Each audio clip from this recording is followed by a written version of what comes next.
뜨거운 시간을 지나고 있습니다. 건강에 유의하시고 너무 찬 거 마시지 말고 따뜻한 물 마시고 또 속을 편하게 하시고 가장 뜨거우신 창조주 하나님 예수 그리스도 바라보시기를 바랍니다. 오늘은 다니엘서 5장입니다. 다니엘서는 요한계시록과 비슷합니다. 전체적인 분위기가 비슷하고 또 하나님이 온 우주의 하나님이시고 지극히 높고 위대하신 분이시다 하는 사실을 말해주고 있는 내용입니다. 그리고 영적으로도 높은 수준의 삶을 요구하는 내용들이 담겨 있습니다.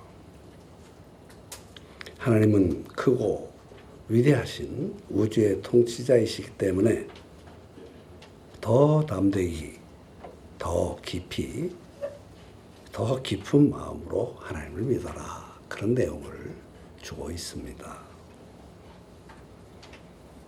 오늘 본문을 통해서 크게 두 가지 정도를 말씀드리려고 합니다. 하나는 성경의 권위에 대한 내용이고 다른 하나는 하나님의 권위 앞에서 우리가 어떤 태도를 취해야 되느냐 하는 그런 내용을 약간 부정적인 내용을 통해서 말씀드리려고 합니다.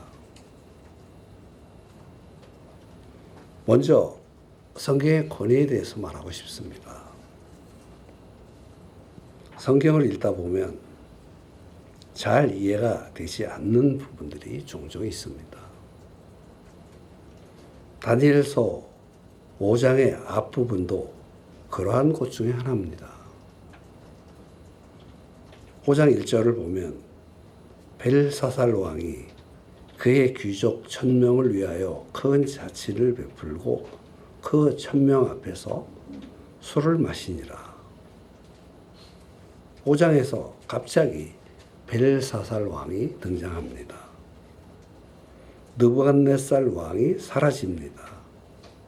그래서 한 가지 의문이 제기됩니다. 과연 이 벨사살 왕의 정체는 무엇이냐? 신학에서 오랫동안 논쟁을 거듭해 왔습니다. 논쟁하는 이유는 바벨론 역사에 벨사살이라는 이름을 가진 왕이 없다는 겁니다. 그래서 그는 과연 실존하는 인물이냐?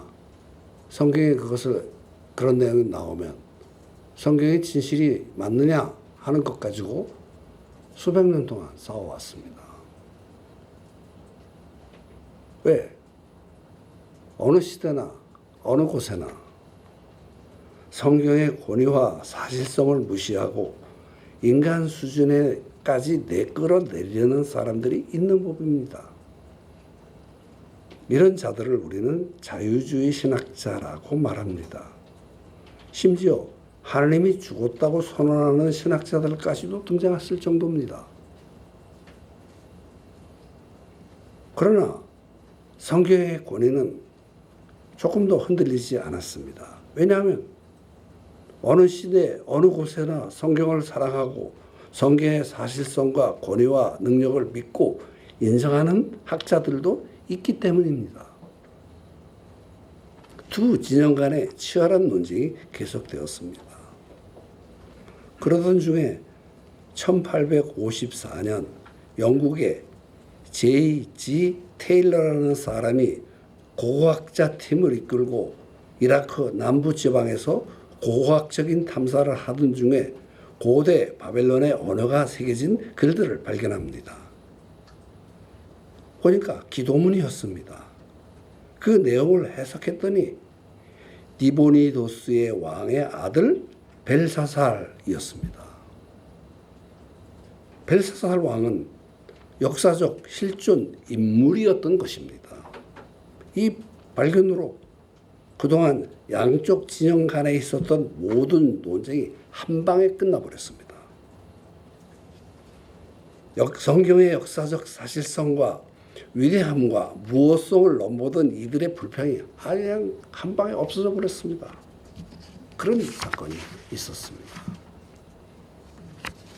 그래서 저는 첫째 대지에서 말씀드리려 하는 것은 이겁니다. 본문 배경 이에 성경의 위대한 권위에 대해서 말씀드리려고 합니다. 다니엘서 5장은 바벨론 역사의 가장 마지막 부분을 기록합니다. 역사의 기록에 의하면 느부갓네살 왕 이후로 4명의 왕이 들어섰다고 합니다. 첫 소지로 다루고 싶은 것은 느부갓네살 왕 이후 4명의 통치자가 누구였느냐? 이건 바벨론 고대 역사에 나오는 기록들입니다. 첫 번째 왕은 메로다크 왕으로 느부갓네살 왕의 아들이었습니다. 그는 2년 동안 바벨론을 통치합니다. 그러나 느부갓네살 왕의 사위에게 암살을 당합니다. 가족끼리의 권력 암투에서 사라집니다. 두 번째 왕은 네글리사 왕인데 이 사람은 4년쯤 통치하다가 물러납니다. 세 번째에는 네글리사의 아들 라바기 말드크, 이름도 어떻게 이렇게 졌는지 몰라. 몇 번 실수할 것 같아서 연습하고 올라왔는데 실수하지 않고 말했다. 그래도 그가 수개월, 9개월 정도 다스리다가 왕위를 이어가지 못합니다. 그리고 느부갓네살 왕이 죽은 지 4번째 통치자, 그러니까 바벨론 제국의 마지막 통치자가 바로 니보니도스라는 이름의 왕입니다. 역사에서 이 사람은 느부갓네살 왕의 딸과 결혼한 것으로 기록되어 있습니다. 가족끼리 복잡하게 얽힌 것이죠. 역사가들은 니보니도스가 느부갓네살 왕의 딸과 결혼을 한 것은 자기도 왕의 자리에 앉을 수 있는 합리적인 자격을 가진 왕이라는 것을 증명하기 위한 정략적 이유였을 것이라고 말합니다. 본문에 나오는 벨사살 왕이 니보니도스의 아들이라는 사실이 1854년에 고고학자들의 발굴에 의해서 비로소 증명되었습니다. 왕이 오른 적도 없는 벨사살이 어떻게 왕이라는 호칭을 붙일 수 있느냐 하는 문제는 남아 있습니다. 그러나 이건 사실은 대수롭지 않은 일입니다. 이것까지도 꼬투리 잡고 물고 늘어지는 학자들이 있습니다. 그래서 이 일에 대한 적절한 해석이 필요합니다. 그러니까 이번에 조금 발음을 연습해가지고 올라왔는데 자, 나보니도스라는 통치의 시기는 BC 556년부터 539년까지입니다. BC 539년은 바벨론 제국이 망한 해입니다. 그는 약 17년 정도 나라를 다스립니다. 이 나보니도스는 전쟁을 많이 한 왕이라고 합니다. 마지막 10년은 거의 매일 전쟁을 했습니다. 자인이 해외 원정을 많이 다녔기 때문에 왕위를 비우는 일이 많았습니다. 그러면 왕위를 비울 때 왕권을 누구에게 맡기고 가겠습니까? 당연히 아들이죠. 아들밖에 더 있겠습니까? 나보니도스가 해외 출장을 하면 비어있는 바벨론 왕위를 통치한 사람이 그의 아들 벨사살이므로 당연히 그를 왕으로 불렀던 것입니다. 당신은 통치자가 둘이었던 것입니다. 다니엘 5장에 기록된 해 바벨론 제국이 멸망 직전에도 나보니도스 왕은 새롭게 일어나는 메데 파사 제국과의 북아랍 지역에서 전쟁을 벌이고 이뤘습니다. 그러나 패배해서 보리시파라는 곳으로 도망을 갑니다. 이 기록들이 역사가 헤로도투스라는 사람에 의해서 자세히 기록해 나와 있습니다. 결국 메데파사의 마지막 공격이 바벨론 제국의 왕궁까지 쳐들어왔습니다. 그리고 이것이 바로 오늘 본문의 역사적 배경인 것입니다. 왜? 이걸 자세히 아닙니다. 읽은 것은 이만큼인데 조금 요약해서 가져온 겁니다. 이런 내용을 가져온 이유는 자유주의 신학자들이 다니엘서의 역사적 정확성에 대한 의심을 강하게 반박하고 나가서 성경이 얼마나 권위가 있는 책인가 하는 것에 대한 놀라운 증거가 본문이라는 것을 말하고 싶은 것입니다. 믿습니까? 그래서 이 말을 드린 것입니다. 두 번째 소지로 말하고 싶은 것은 마지막 날에 있었던 기이한 현상입니다. 벨사살 왕이 잔치를 할 때 그 앞에 이해할 수 없는 초자연적인 일이 나타납니다. 5절 6절이 그것을 보여줍니다. 그때 사람의 손가락들이 나타나서 왕국 촛대 맞은편 석회벽에 글자를 쓰는데 왕이 그 글자 쓰는 손가락을 본지라. 이에 왕이 즐기던 얼굴빛이 변하고 그 생각이 번민하여 넓적다리 마디가 녹는 듯하고 그의 무릎이 서로 부딪힌지라. 상식적으로는 설명하기 어려운 일이 잔치 중에 갑자기 일어났습니다. 놀라지 않을 수가 없었습니다. 왕은 벌벌 떨면서 무슨 뜻인지 그 해석을 요구하지 않을 수가 없었습니다. 계속되는 말씀을 보십시오. 7절을 보면 왕이 크게 소리질러 그 누구를 막론하고 이 글자를 읽고 그 해석을 내게 보이면 자주색 옷을 입히고 금 사슬을 그의 목에 걸어주리니 그를 나라의 셋째 통치자로 삼으리라 하니라. 셋째 통치자로 삼겠다는 말이 흥미롭습니다. 이 내용을 해석하는 사람에게는 세 번째 통치자로 삼을 것이라는 말입니다. 왜 하필이면 세 번째 통치자일까요?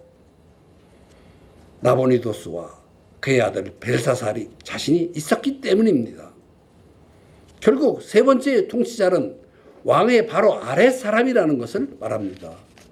16절도 보십시오. 그 해석을 내게 알려주면 나라의 셋째 통치자로 삼으리라. 또 한 번 나옵니다. 벨사살 왕의 역사적 실존성을 밝히기 전에 이미 성경은 정확하게 벨사살의 정체에 대해서 증언해 놓았다고 할 수 있습니다.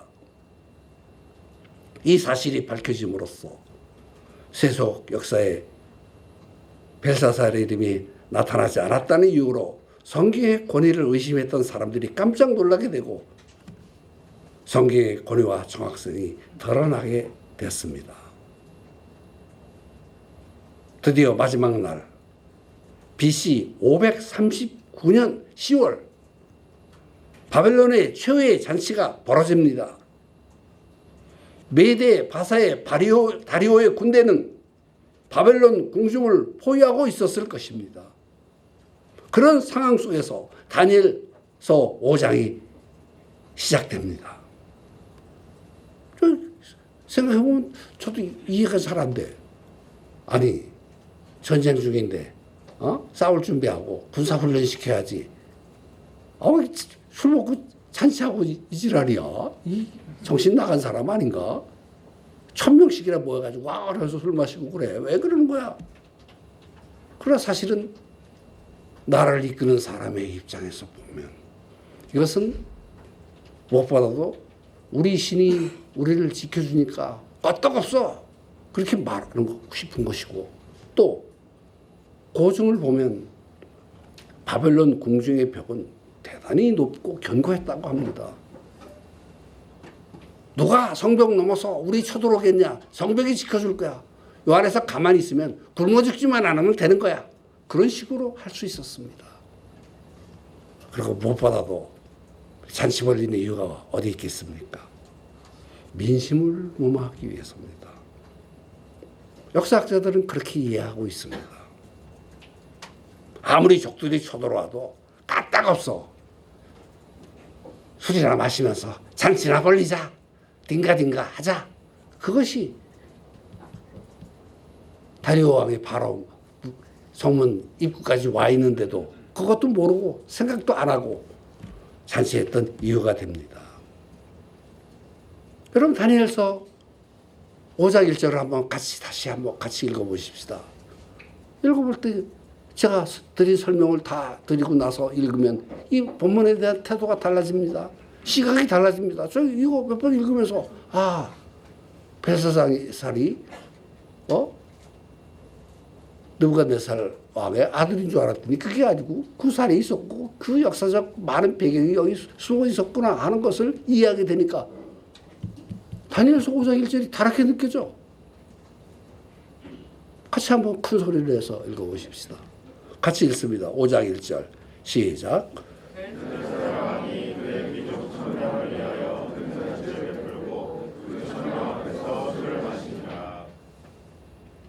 그래서 다니엘서 5장에 보여주는 첫 번째 교훈은 하나님의 말씀은 복스럽다. 하나님의 말씀은 성취하는 능력이 있다. 그것을 발견할 수 있도록 해줍니다.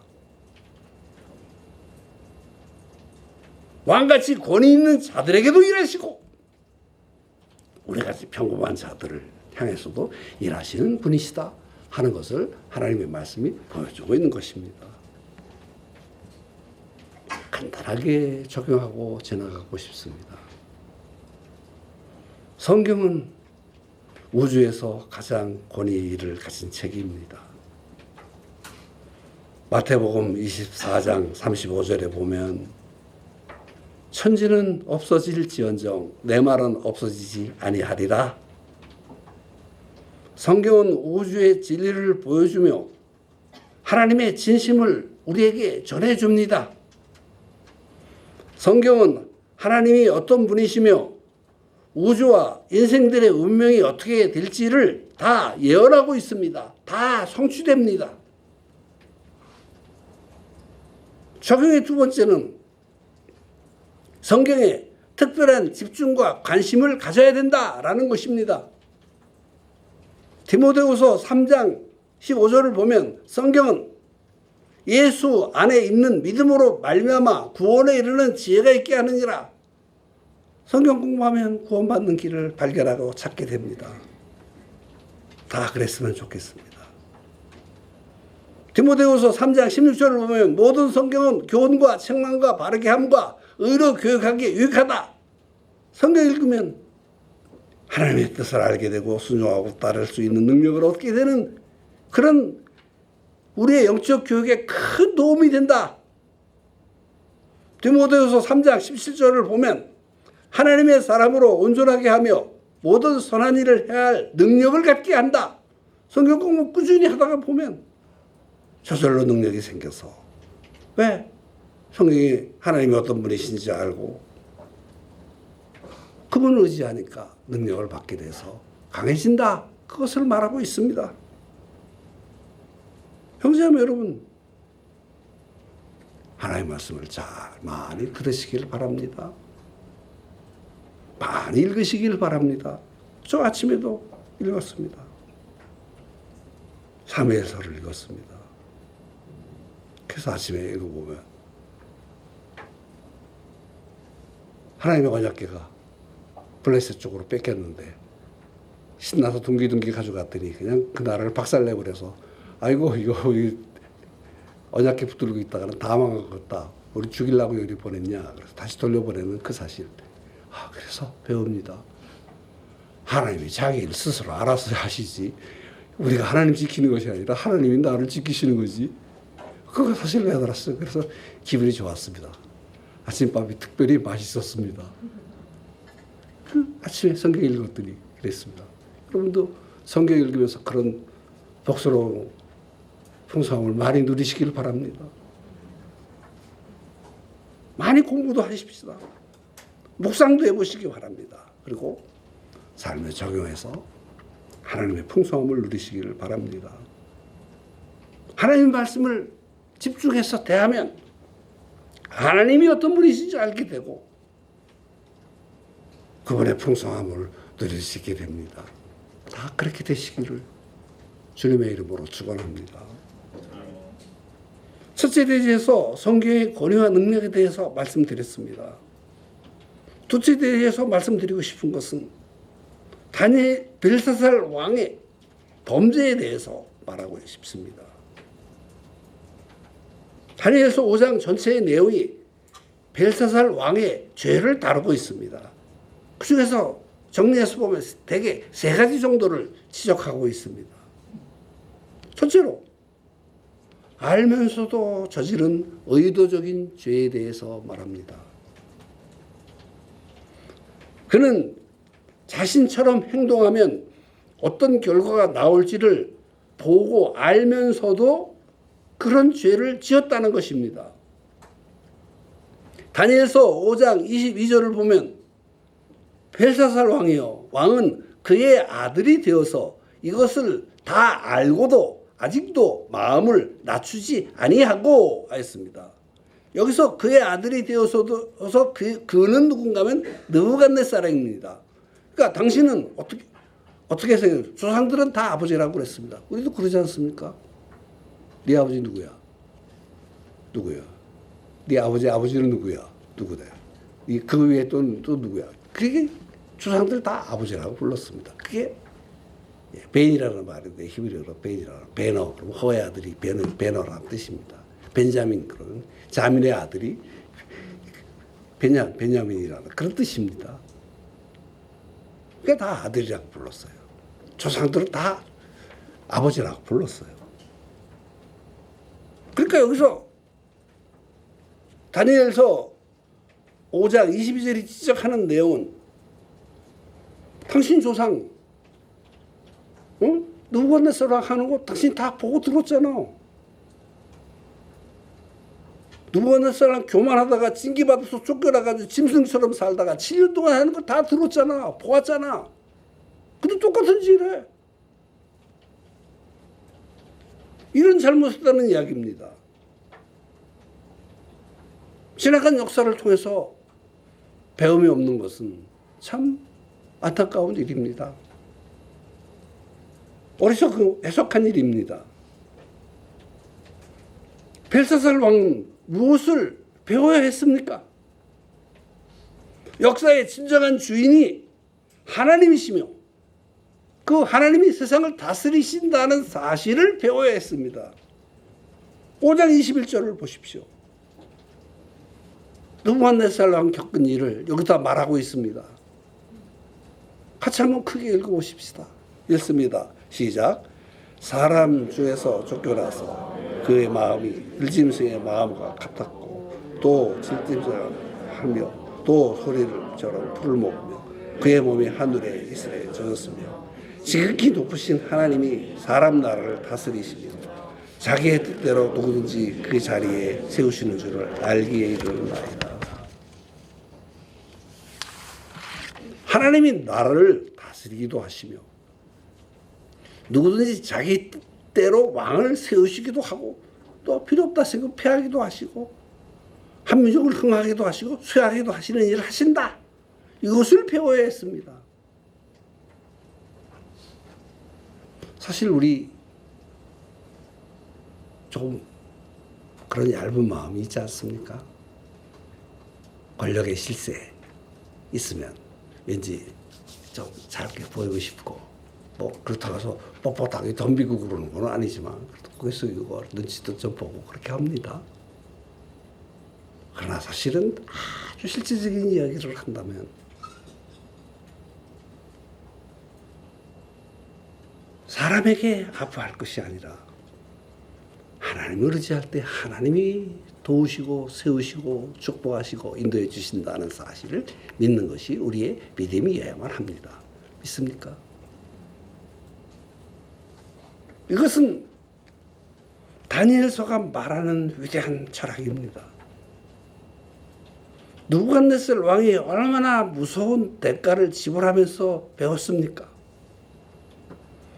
7년이나 미추강이처럼 들판을 기어다니면서 하나님의 심판과 징계를 맛보았습니다. 그제야 비로소 자기 자신이 아니라 하나님이 세상을 다스리신다는 사실을 깨달았습니다. 그러니까 벨사살 왕은 느부갓네살 왕의 전처를 밟지 않을 수도 있었습니다. 그러나 이렇게 알고도 범한 죄이기 때문에 심판이 더욱 무거울 수밖에 없다는 사실을 성경이 가르쳐주고 있습니다. 22절에 다시 보십시다. 벨사살이요, 왕은 그의 아들이 되어서 이것을 다 알고도 아직도 마음을 낮추지 아니하고, 알고도 행하지 않는 것은 더 커다란 범죄가 될 수 있습니다. 그러니까 조금 성경 공부 열심히 하는 이들에게 약간 교훈이 될 만한 이야기를 드린다면, 성경을 배울 때 조심스럽게 대해야 되는 부분이 있다. 성경 공부하는 목적이 하나님을 알고 순종해서 내 삶을 바꾸는 일에 목적을 두어야 하지, 단순히 지식을 얻기 위한 성경 공부는 경계를 해야 된다라는 것입니다. 왜? 알기만 하고 실천하지 않는 것은 위험한 일이 될 수도 있다는 사실을 성경이 말하고 있습니다. 마태복음 11장에 보면 예수님도 이런 사실에 대해서 우리들 향해서 살짝 경고를 주십니다. 알고도 행하지 않는 자, 보고도 행하지 않는 자들은 더 큰 심판이 있을 수도 있다는 것입니다. 마태복음 11장 20절과 22절을 보면 예수께서 권능을 가장 많이 행하신 고울들이 회개하지 아니하므로 그때 책망하시니라. 화 있을진저 고라시나, 화 있을진저 벳세다야. 너희에게 행한 이 모든 권능을 두려워 시돈에서 행하였더라면 그들이 벌써 베옷을 입고 재에 앉아 회개하였으리라 했습니다. 여기 나오는 고라신 벳세다 이런 데 실제로 성지순례 할 때 이렇게 보여줘요. 아까 봤더니 허허벌판이더라고. 지금 아무도 안 산대. 예수님 말씀에 대해서 그들이 나쁜 태도 보인 것이 그렇게 돼버린 거야. 그 20년 지나서 보면 아무도 안 산대. 허허벌판이래. 아무도 없어. 여기 데려가서, 여기 옛날에 고라신이었어요. 벳세다였어요. 왜 데리고 왔어요? 여기 아무도 없는데. 그런 생각이 들었어요. 근데 지금 생각해보면 그 사람 굉장히 신령한 사람이야.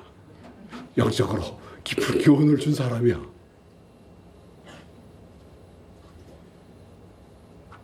우리 하나님의 말씀을 바른 태도로 대하는 그런 형제자매들이 되시기를 예수님의 이름으로 축원합니다. 두 번째로 벳사살왕의 범죄는 교만함입니다. 이 사실 교만한 마음은 이렇게 생각해봐. 나는 교만한가? 솔직히 말하면 아주 조금 정직하게 말하면 그게 내 안에도 조금 있어. 그래서 조금 넓게 생각해 보면 모든 사람에게 조금씩 다 있어. 여러분 그거 인정하시는 분은 아멘 해보세요. 그래, 크다 하면 그게 없다. 그게 사실은 정직한 마음입니다. 하나님 앞에서 정말 예수님 모습 생각하고 예수님 모습 하고 나를 뜻대로 너 교만해 그러면 내가 왜요? 그럴 소리를 감히 할 수가 없다는 것이죠. 천사장이 사탄 된 것도 자신을 하나님보다 높이려는 유혹에 넘어갔기 때문입니다. 다니엘서 5장 22절과 23절을 다시 보시면 왕은 그의 아들이 되어서 다 알고도 아직 마음을 낮추지 아니하고, 왜 마음이 높냐?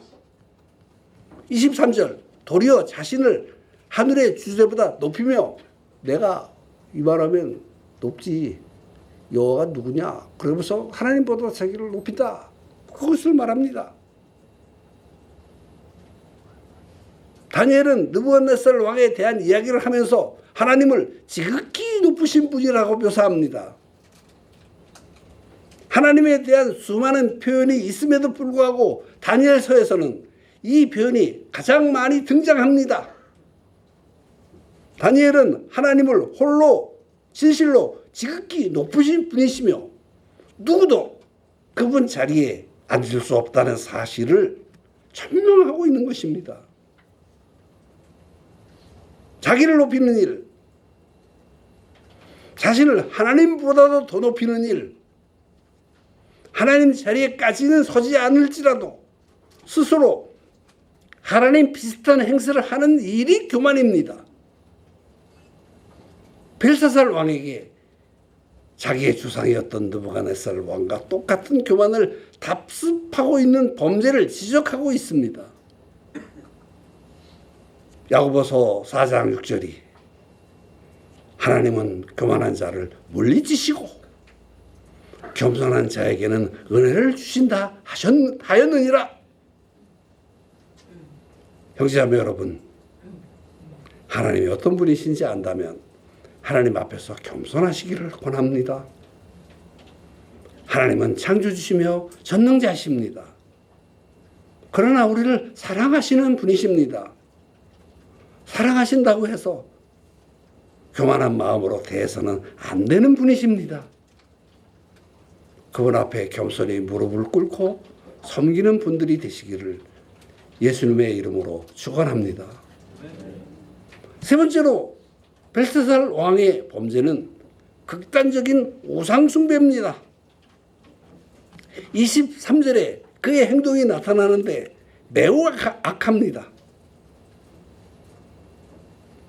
그의 성전 그릇을 왕 앞으로 가져다가 그것으로 술을 마시고 왕이 또 보지도 듣지도 알지도 못하는 신상들을 찬양하고 도리어 왕의 모든 길을 작정하시는 하나님께는 영광을 돌리지 아니한지라 하였습니다.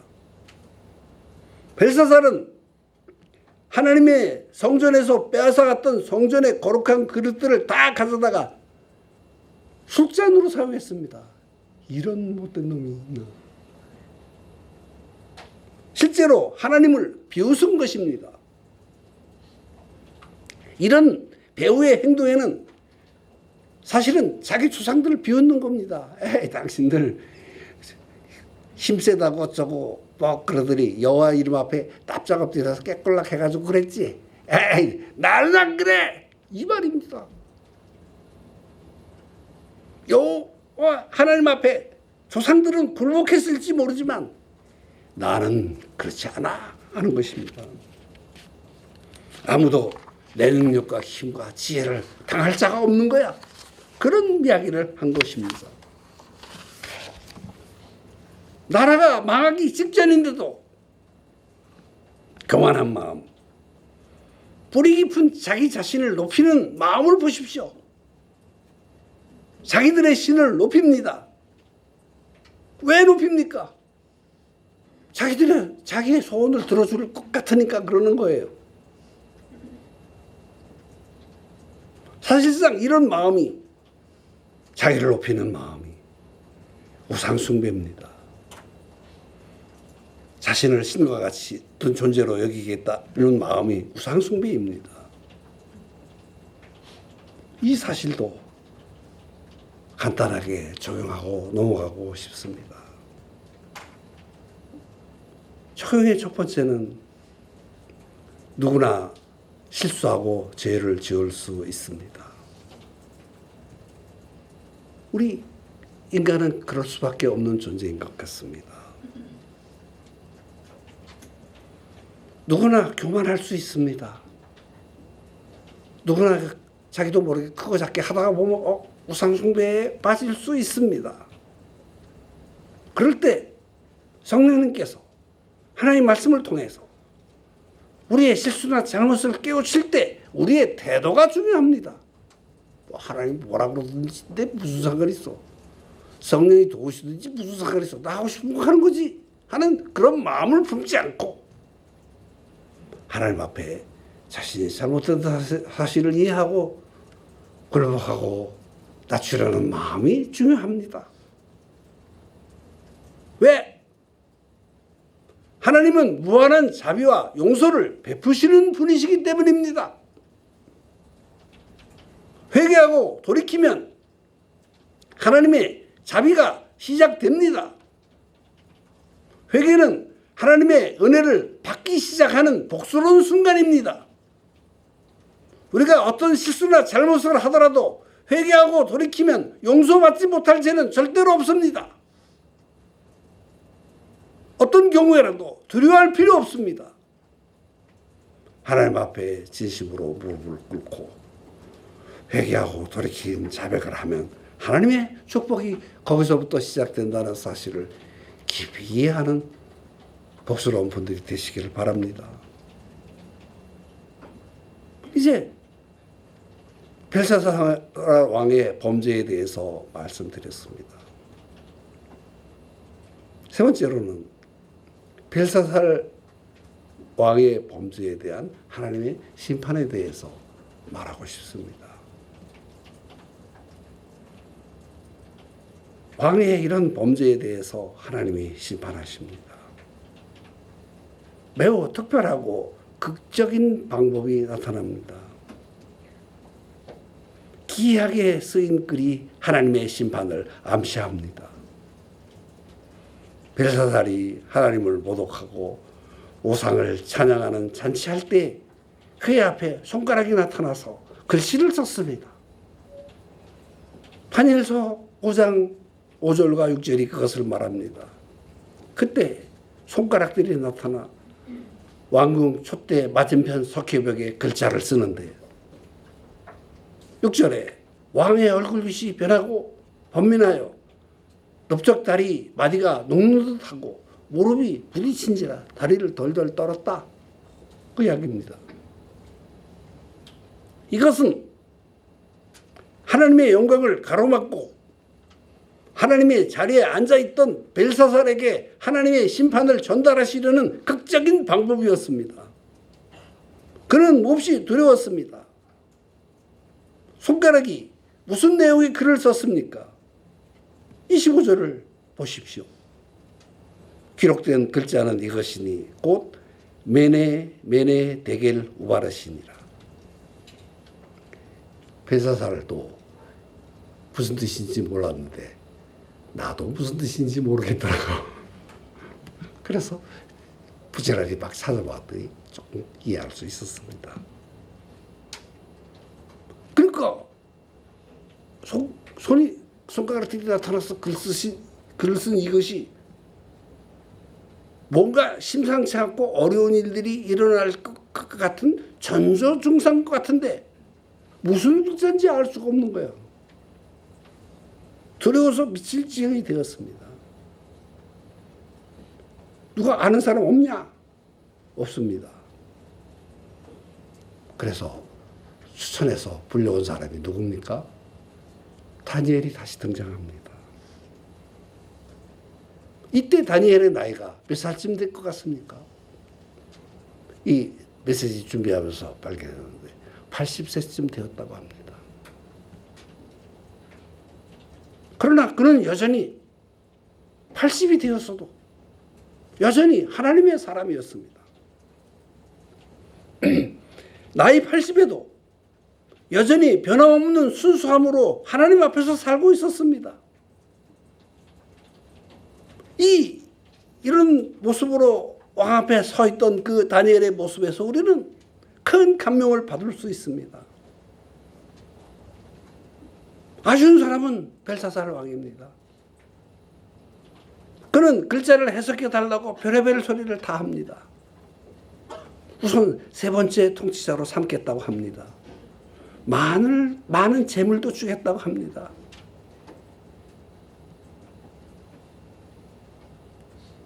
그 16절을 보면 벨사살 왕이 다니엘에게 다니엘을 회유하기 위해서 한 말이 있습니다.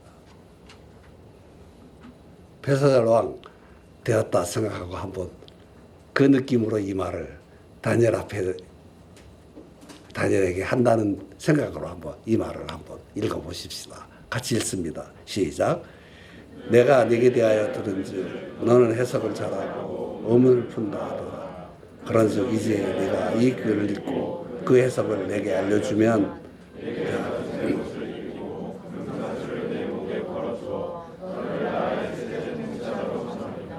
셋째 통치자라는 말이 다시 등장합니다.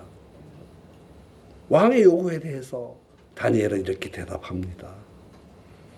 다니엘의 기분에서 또 벨사사랑에게 하는 그 느낌을 가지고 한번 큰 소리로 아까 낸 것보다 조금 크게 해야 좀 이렇게 자신감이 생기겠지. 17절을 같이 한번 읽어보십니다. 시작. 다니엘이 왕에게 대답하여 이르되 왕의 예물은 왕이 친히 가지시며 왕의 상급은 다른 사람들에게 주옵소서. 그럴지라도 내가 왕을 위하여 이 글을 읽으며 그 해석을 아뢰리이다. 다니엘은 황금에도 관심이 없습니다. 권세에도 관심이 없습니다. 바벨론 권력 구조의 상층부에 속해 있었지만 다니엘은 오직 여전히 하나님의 사람이었을 뿐입니다. 하나님의 사람으로 그분의 메시지를 전달하는 일에 쓰임받기를 원하는 일념으로 80을 살아온 그냥 그대로 순수한 청년이었을 뿐입니다. 나이는 들었지만 그는 여전히 젊은 사람이었습니다. 이런 모습에 개인적으로 큰 감동을 받습니다. 제게도 이런 은혜를 주시기를 기도했습니다. 여러분들도 그렇게 되셨으면 좋겠습니다. 이 글자에 대한 다니엘의 해석입니다. 25절입니다. 다시 한번 봅시다. 기록된 글자는 이것이니 곧 메네 데겔 우바르시니라. 다니엘이 이 글자를 해석합니다. 메네 데겔 우바르신, 손가락들이 벽에 썼던 글입니다. 메네는 숫자를 센다는 의미입니다. 데겔은 저울로 달아본다는 뜻입니다.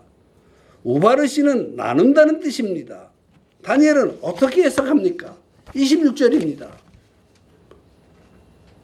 그거를 해석하건대 메네는 하나님이 이미 왕의 나라의 시대를 세워서 그것을 끝나게 하셨다 하며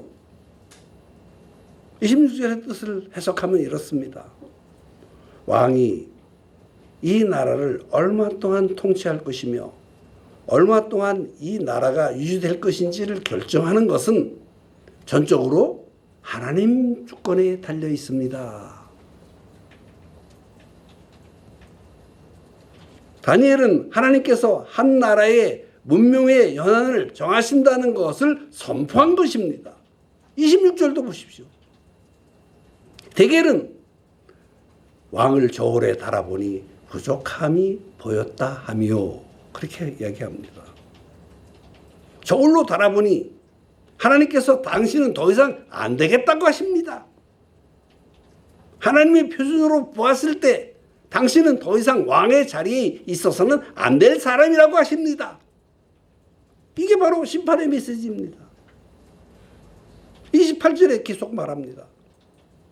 베레스는 왕의 나라가 나뉘어서 메디아 바사 사람에게 준바되었다 함이니이다. 여기 베레스는 언어적으로 우바르신의 복수형입니다. 이것은 말하자면 바벨론이 망하고 두쪽하게 되어서 메데 바사의 지배를 받게 될 것이라는 것을 말하는 이야기입니다. 심판의 메시지를 들으면서 벨사살 왕은 이미 벌써 초죽음이 되어버렸습니다. 벌써 반은 죽어버렸어. 이제 그의 최후가 어떻게 됐는지도 성경은 말하고 있습니다. 5장 30절과 31절 여기 한번 역사의 위대한 순간이 기록되어 있습니다. 하나님의 예언이 어떻게 이루어졌는지를 기록하고 있는 내용이 여기에 있습니다. 같이 한번 큰 소리로 읽어보십시다. 읽습니다. 시작. 그말바에 갈 때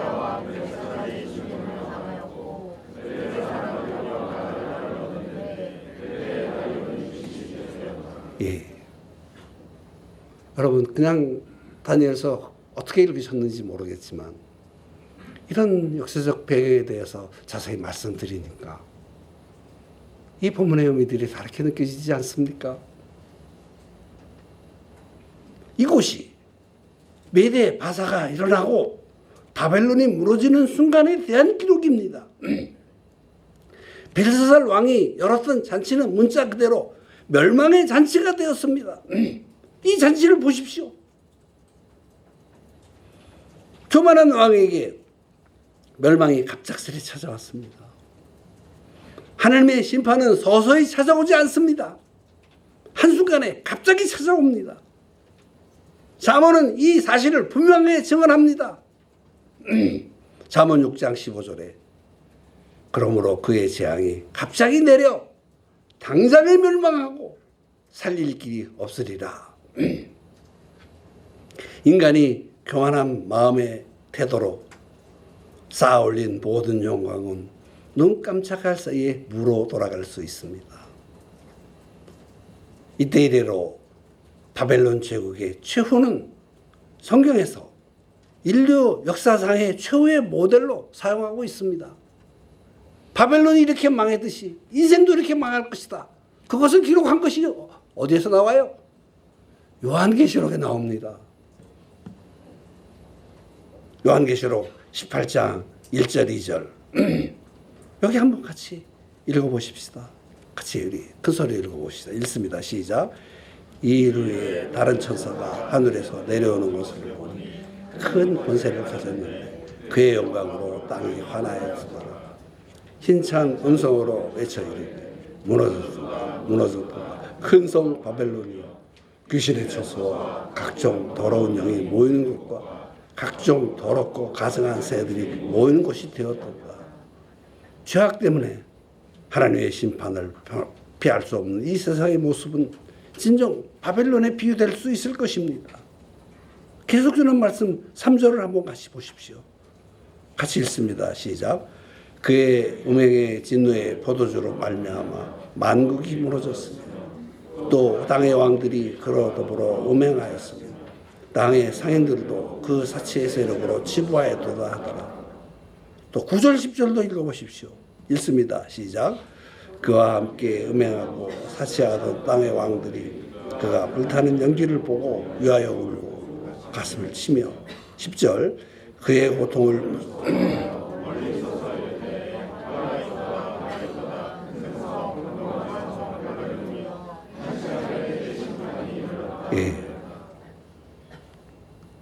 한순간에 무너지던 바벨론의 모습을 통해서 성경은 우리에게 인류의 멸망도 이렇게 다가올 것이라는 것을 예언하고 있습니다. 그래서 다니엘서가 요한계시록과 비슷하다는 말씀을 드린 것이지요. 이 원리를 역시 아주 간단하게 적용하고 싶습니다. 첫째로 깨어 있으시기를 부탁합니다. 누가복음 21장 36절을 보시면 너희는 장차올 이 모든 일을 능히 피하고 인자 앞에 서도록 항상 기도하며 깨어 있으라. 우주의 종말이 갑자기 다가올 수 있습니다. 코로나 팬데믹을 통해서 우리는 우주적 재앙이 우리에게 올 수 있다는 사실을 이제 깨우치기 시작했습니다. 이렇게다 우리가 다 망할 수도 있구나. 의학자들이 백신 발견하지 못하면, 치료제 발견하지 못하면 그냥 옛날에 유럽에서 패스트가 유행했던 것처럼 싹 죽어버릴 수도 있을 수 있구나 하는 것을 배웠습니다. 또 우주의 종말은 오지 않는다 할지라도 한 생명의 운명이 바로 끝날 수도 있습니다. 찻길 건너다가 퉁 하면 그냥 부딪히면 그냥 끝날 수도 있습니다. 이런 말씀을 드리는 것은 그렇게 되라고 하는 것이 아니라 깨어있으라는 말씀을 드리기 원해서 하는 것입니다. 하나님은 우주도 심판하시지만 우리의 삶도 심판하십니다. 회개하지 않음을 심판하십니다. 하나님이 어떤 분이신지 배우고 그 뜻 앞에서 자신을 돌이키며 회개함이 가장 큰 복인 것을 기억하십시오. 깨어 있어야 합니다. 때가 되면 하나님이 자신의 영광과 거룩함을 나타내시며 회개한 자와 회개하지 않은 자들을 구별하시는 때가 온다는 사실을 기억해야만 합니다. 또 하나의 적용을 말씀드리면 지금 내가 하는 모든 순간들을 성실하게 보내시기를 바랍니다. 무슨 일을 하고 계십니까? 하나님의 섬김도 성실하게 하시기 바랍니다. 직장일도 성실하게 하시기 바랍니다. 공부하시는 분들이 있다면 자기의 공부도 열심히 하시기를 바랍니다. 그것이 하나님이 깨어있는 우리들에게 주시는 복스러움이라고 믿습니다. 이제 마지막 네 번째 대시로 넘어갑니다. 벨사살 왕의 심판하시는 것을 통해 우리에게 주시는 교훈이 있습니다. 두 가지 정도 말하고 싶습니다. 벨사살 왕이 받은 심판을 통해서 배워야 할 것이 있습니다. 다니엘서 5장을 통해서 하나님이 저와 여러분에게 주시는 교훈이 있습니다. 그것을 깨달아야 합니다. 첫째로 말하고 싶은 것은 우주의 운명과 우리의 삶이 하나님의 손 안에 있습니다. 하나님은 역사를 다스리십니다. 우리의 삶도 다스리십니다. 이런 이야기를 추상적으로 생각하고 받아들이시지 말기를 바랍니다. 하나님은 우주를 다스리시기도 하지만 저와 여러분을 다스리기도 하십니다. 하나님은 왕을 세우시기도 하지만 저와 여러분을 세우시기도 합니다. 하나님은 왕을 폐하시기도 하시지만 우리를 폐하실 수도 있습니다. 벨사살 왕에게 하신 하나님의 말씀을 들어보십시오. 다니엘서 5장 23절을 가져왔습니다. 왕의 호흡을 주장하시고 왕의 모든 일을 작정하시는 하나님께는 영광을 돌리지 아니한지라 하였습니다. 누가 당신의 호흡을 주장하고 있습니까? 여러분, 우리가 이렇게 있다가 어디서부터 끝나는가 하면 폐서부터 시작된대요. 어떻게 죽습니까? 그랬더니 누가 그러더라고요. 먼저 숨이 끊어져요. 숨이 끊어지면 산소를 공급하지 못해가지고 그 다음에 심장이 멎어요. 그리고 나머지 다른 신체의 다른 부분이 죽는 거예요. 그게 죽는 순서예요. 그러더라고요. 아, 그렇구나. 저도 그렇게 되겠죠.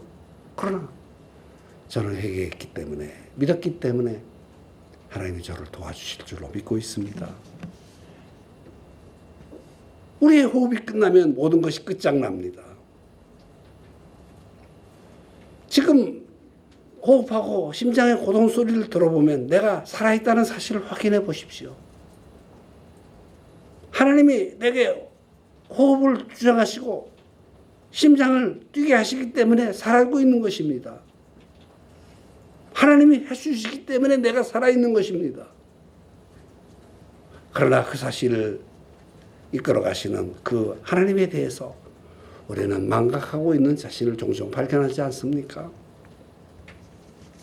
하나님은 세상 나라도 다스리시지만 저와 여러분의 삶도 다스리시는 분이라는 사실을 잊지 마시기를 바랍니다.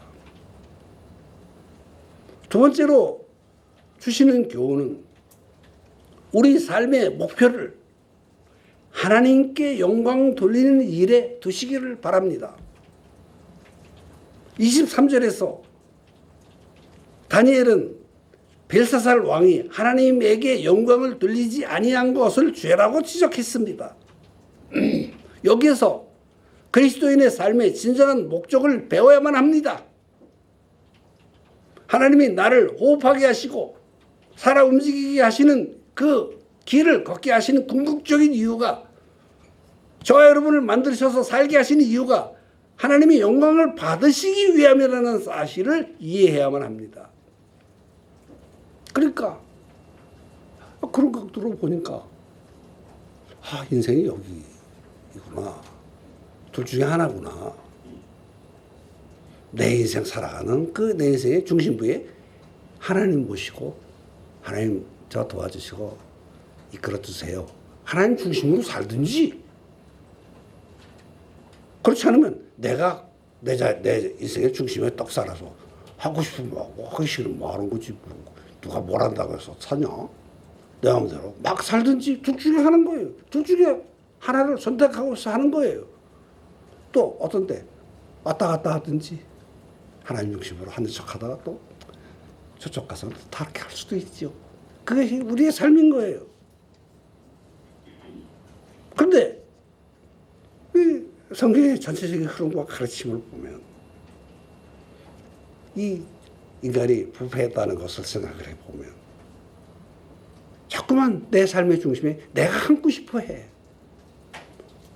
교회 와서 예배 드리고 다 하나님 뜻대로 살아줘 그러다 그거 잊어버리고 언제든 그냥 막 내용들 해. 그래서 너하고도 싸우고 너하고도 싸우고 세상하고 싸우고 있는 놈 보고 부러워하고 없는 놈 보고 무시하고 싶고 그렇게 살고 싶어 해.